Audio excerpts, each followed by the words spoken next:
ದುರಂಧರ್ ಸಿನಿಮಾಗೆ 3100 ರೂಪಾಯಿ ಲಾಸ್ಟ್ ನಿಗದಿಯಾಗಿತ್ತು. ಆದ್ರೆ ಇದಕ್ಕೆ 3600 ರೂಪಾಯಿ ನಿಗದಿ. 4 ವರ್ಷಗಳ ನಂತರ ಸ್ಕ್ರೀನ್ ಮೇಲೆ ಅಣ್ತಮ್ಮ ರಾಕಿಂಗ್ ಎಂಟ್ರಿ. ಗಾಂಧಿನಗರದಲ್ಲಿ ಹೊಸ ರೆಕಾರ್ಡ್ ಮಾಡಿರುವಂತ ಯಶ್ ಸಿನಿಮಾ ಈ ಹಿಂದೆ ರಾಜಾಹುಲಿ ರೆಕಾರ್ಡ್ ಮಾಡಿತ್ತು. ಸಂತೋಷ್, ನರ್ತಕಿ, ತ್ರಿವೇಣಿ, ಅನುಪಮಾ ಥಿಯೇಟರ್ಗಳಲ್ಲಿ ಟಾಕ್ಸಿಕ್ ಶೋ ಇದೆ. ಗಾಂಧಿನಗರದಲ್ಲಿ ಯಶ್ಗೆ ಐತಿಹಾಸಿಕ ಓಪನಿಂಗ್ ಸಿಕ್ಕಿತ್ತು. ರಾಜಾಹುಲಿ ಆಗ ರೆಕಾರ್ಡ್ ಮಾಡಿತ್ತು. ಈಗ ಟಾಕ್ಸಿಕ್ ಸರದಿ. ಗಾಂಧಿನಗರದ 4 ಮೇನ್ ಥಿಯೇಟರ್ಗಳಲ್ಲಿ ಒಂದೇ ದಿನ ಟಾಕ್ಸಿಕ್ ರಿಲೀಸ್ ಆಗಿರೋದು. ಅದು ಸಂತೋಷ್ ಥಿಯೇಟರ್, ನರ್ತಕಿ, ತ್ರಿವೇಣಿ, ಅನುಪಮಾ ಥಿಯೇಟರ್ಗಳಲ್ಲಿ ಟಾಕ್ಸಿಕ್ ಶೋ. ಈ ದಾಖಲೆ ಮಾಡಿದ ಏಕೈಕ ಕನ್ನಡದ ನಟ ರಾಕಿಂಗ್ ಸ್ಟಾರ್ ಯಶ್.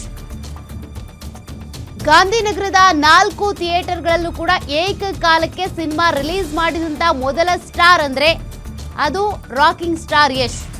ಈಗಾಗಲೇ ರಾಜ್ಯದಾದ್ಯಂತ ಥಿಯೇಟರ್ಗಳಲ್ಲಿ ಟಾಕ್ಸಿಕ್ ಅಬ್ಬರ ಜೋರಾಗಿದೆ.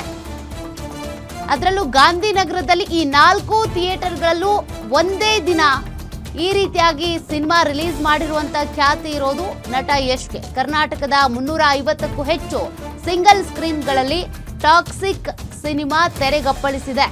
ಕರ್ನಾಟಕದ 280ಕ್ಕೂ ಹೆಚ್ಚು ಮಲ್ಟಿಪ್ಲೆಕ್ಸ್ ಸ್ಕ್ರೀನ್ಗಳಲ್ಲೂ ಕೂಡ ಸಿನಿಮಾ ರಿಲೀಸ್ ಆಗಿದೆ. ರಾಜ್ಯದಾದ್ಯಂತ ಒಟ್ಟು 500ಕ್ಕೂ ಹೆಚ್ಚು ಥಿಯೇಟರ್ಗಳಲ್ಲಿ ಟಾಕ್ಸಿಕ್ ಅಬ್ಬರ ಶುರುವಾಗಿದೆ. ಫಸ್ಟ್ ಡೇ ಅಡ್ವಾನ್ಸ್ ಬುಕಿಂಗ್ನಲ್ಲೇ ರಾಜ್ಯದಲ್ಲಿ 25ರಿಂದ 30 ಕೋಟಿ ಕಲೆಕ್ಷನ್ ಆಗಿರೋದು. ತದನಂತರದ ಕಲೆಕ್ಷನ್ ಹೆಂಗಿರುತ್ತೆ, ಎಷ್ಟು ದಿನ ಈ ಸಿನಿಮಾ ಓಡುತ್ತೆ, ಅದ್ರ ಬಗ್ಗೆ ಬಹಳಷ್ಟು ನಿರೀಕ್ಷೆ ಇದೆ. ಇಲ್ಲಿ ಟಿಕೆಟ್ ದರ ಅಂತ ಬಂದಾಗ 3600 ರೂಪಾಯಿವರೆಗೂ ಕೂಡ ಇದೆ. ಅದು ಮ್ಯಾಕ್ಸಿಮಮ್. ಈ ಹಿಂದೆ ದುರಂಧರ್ ಸಿನಿಮಾಗೆ 3100 ರೂಪಾಯಿ ಫಿಕ್ಸ್ ಆಗಿತ್ತು ಲಾಸ್ಟ್ ಮ್ಯಾಕ್ಸಿಮಮ್. ಆದರೆ ಇದರಲ್ಲೂ ಕೂಡ ದಾಖಲೆ ಬರೆದಿರೋದು ಟಾಕ್ಸಿಕ್ ಸಿನಿಮಾ. 6 ಗಂಟೆಯಿಂದ ಶೋ ಶುರುವಾಗಿದೆ. ಮಧ್ಯರಾತ್ರಿ 11:45ವರೆಗೂ ಕೂಡ ಸಿನಿಮಾ ನೋಡೋದಕ್ಕೆ ಅವಕಾಶ ಇರುತ್ತೆ.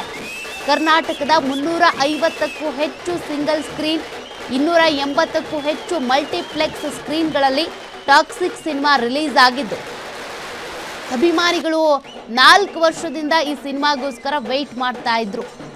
ಈ ಹಿಂದೆ ರಾಜಾಹುಲಿ, KGF ಸಿನಿಮಾ ಇವೆಲ್ಲ ಹೆಂಗೆ ಸದ್ದು ಮಾಡಿದ್ವೋ, ರೆಕಾರ್ಡ್ ಮಾಡಿದ್ವೋ, ಅದೇ ರೀತಿಯಾಗಿ ಟಾಕ್ಸಿಕ್ ಸಿನಿಮಾ ರೆಕಾರ್ಡ್ ಮಾಡುತ್ತೆ ಅನ್ನುವಂಥ ನಿರೀಕ್ಷೆಯಲ್ಲಿ ಅಭಿಮಾನಿಗಳು, ಚಿತ್ರತಂಡ ಕೂಡ ಇದೆ. ಈಗಾಗಲೇ ಚಿತ್ರಕ್ಕೆ ಸಂಬಂಧಪಟ್ಟಂತೆ ನೆಗೆಟಿವ್ ಆಗಿ ಯಾರೂ ಕೂಡ ರಿವ್ಯೂ ಕೊಡೋದಾಗಲಿ, ನೆಗೆಟಿವ್ ಆಗಿ ಮೌತ್ ಟಾಕ್ ಆಗಬಾರ್ದು ಅನ್ನುವಂಥ ಕಾರಣಕ್ಕೆ ಕೋರ್ಟ್ನಿಂದ ಸ್ಟೇ ಕೂಡ ತರಲಾಗಿದೆ ಚಿತ್ರತಂಡದ ಕಡೆಯಿಂದ.